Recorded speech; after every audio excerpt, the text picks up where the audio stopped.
আসামে এনআরসি হলো, 17 লাখ বাঙালিকে নাগরিকত্বহীন করা হলো, তার মধ্যে 12 লাখ হিন্দু বাঙালি, 5 লাখ মুসলমান বাঙালি, হিন্দু বেশি।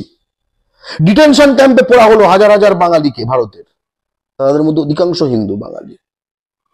তোমার ডি ভোটার বানিয়ে দেওয়া হলো, অর্থাৎ ডাউটফুল ভোটার, মানে ভোটাধিকার থাকবে না তার, আসামে অধিকাংশ হিন্দু বাঙালি।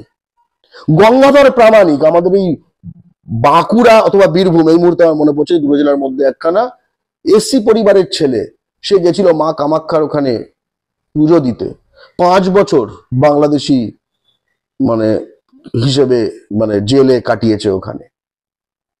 পলাশ অধিকারী পূর্ব বর্ধমানের জামালপুরের এসসি পরিবারের ছেলে, তার স্ত্রী শুক্লা অধিকারী এবং তাদের 18 মাসের সন্তান আদি অধিকারী ব্যাঙ্গালোরে কর্ণাটকে বিজেপি শাসনের জেলে মানে জেলে ছিল 1 বছরের বেশি সময়, বাংলাদেশি এই বলে তাদের আটক করা হয়েছিল। বাংলা পক্ষ তাই নিয়ে প্রতিবাদ করেছে পথে নেমে, শুভেন্দু অধিকারী করেনি।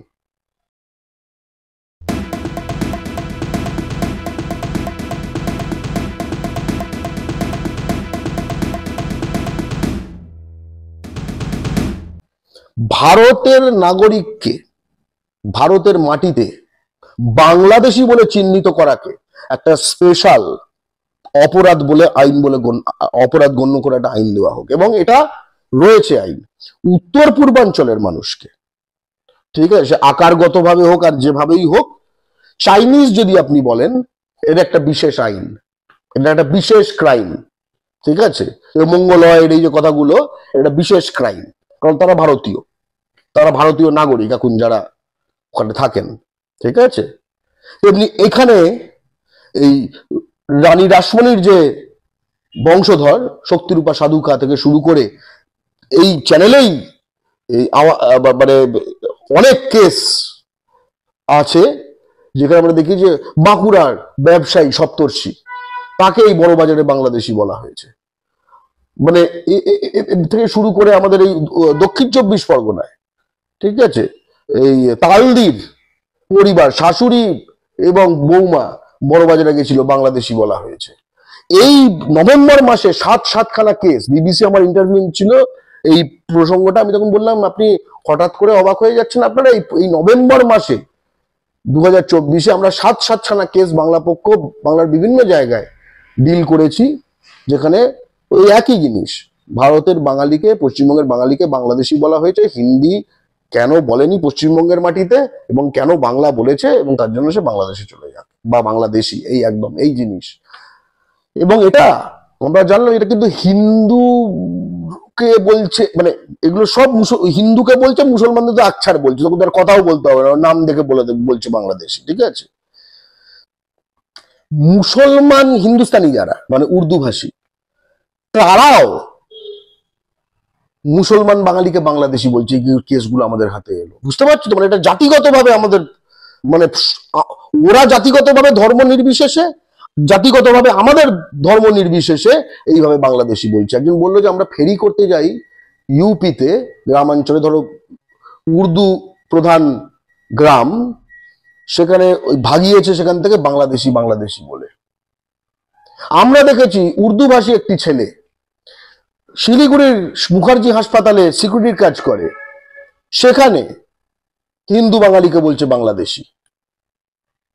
আর এই লজ্জা রাখবো কোথায়? পশ্চিমবঙ্গের বাঙালি বিজেপি সমর্থক, মাথা এতটা বিষিয়ে দেওয়া হয়েছে, ইয়াং ছেলে, সে পশ্চিমবঙ্গের অন্য হিন্দু বাঙালিকে বাংলাদেশি বলছে, এটা আমরা দেখিনি।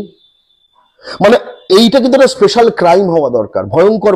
মানে এই বাংলাদেশের সংক্রান্ত আমরা যখন যতগুলো কথা বলি, সব কথাগুলো কিন্তু একটা জায়গা আনা দরকার, কারণ হিন্দু বাঙালির ওপর, ভারতের বাঙালির ওপর এবং বিশেষ করে হিন্দু বাঙালির ওপর কিন্তু আগ্রাসন পরের পর নামিয়ে আনা হয়েছে। তুমি তখন এনআরসি, আসামে এনআরসি হলো, 17 লাখ বাঙালিকে নাগরিকত্বহীন করা হলো, তার মধ্যে 12 লাখ হিন্দু বাঙালি, 5 লাখ মুসলমান বাঙালি, হিন্দু বেশি।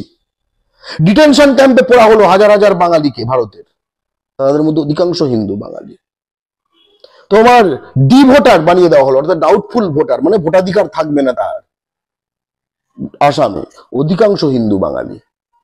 গঙ্গাধর প্রামাণিক, আমাদের এই বাঁকুড়া অথবা বীরভূম, এই মুহূর্তে আমার মনে পড়ছে দুটো জেলার মধ্যে একখানা, এসসি পরিবারের ছেলে, সে গেছিল মা কামাখ্যার ওখানে পুজো দিতে, 5 বছর বাংলাদেশি মানে হিসেবে মানে জেলে কাটিয়েছে ওখানে। পলাশ অধিকারী পূর্ব বর্ধমানের জামালপুরের এসসি পরিবারের ছেলে, তার স্ত্রী শুক্লা অধিকারী এবং তাদের 18 মাসের সন্তান আদি অধিকারী ব্যাঙ্গালোরে কর্ণাটকে বিজেপি শাসনের জেলে মানে জেলে ছিল 1 বছরের বেশি সময়। বাংলাদেশি এই বলে তাদের আটক করা হয়েছিল। বাংলা পক্ষ তাই নিয়ে প্রতিবাদ করেছে পথে নেমে, শুভেন্দু অধিকারী করেনি।